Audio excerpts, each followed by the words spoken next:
I've always been drawn to tough fights. I think the toughness of the fight is the way the hidden God has of telling us that we're fighting for something worth saving. Our country's worth saving. The American dream is worth saving, and this planet is worth saving. I need your help, and I thank you so much for waiting to hear me. Thank you.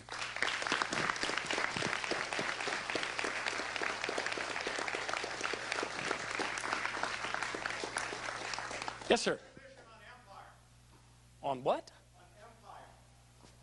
Let me go to this gentleman first, and we'll go to you second. Okay, I'll be right there. Yes, sir. Go ahead. Hi, Martin. Thanks for being here. Sure. What's your name? My name is Miles. Miles. And so I want to bring us to what you were last talking about, climate change. And I think that you were asking for answers earlier, so I think I might have one for you. So we can't overcome climate change without just relying on clean energy. We also have to leave the fossil fuel reserves in that we're currently burning in the ground. In order to stick to the 2 degrees Celsius gauge that the world has come together to agree is the acceptable level of warming, that we need to leave 80% of fossil fuels in the ground. I'm wondering if you accept that science. Yeah, actually, I'm just wondering if you accept that. Yes. Oh, perfect. I do. And let me show you how I've demonstrated by the things I've said and the actions I've taken. And in our own state, we passed a greenhouse gas reduction bill. We set a renewable portfolio standard, raising up from 7% to 20%, which almost looks quaint and when I see what other states are doing now in retrospect. And we also passed a bill to cut energy consumption by 15%.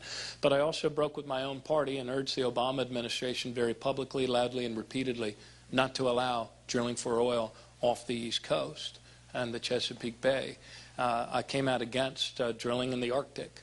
I came out against the Keystone Pipeline, and I came out against it 8 months ago, unlike Hillary Clinton, who came out against it a week before the debate.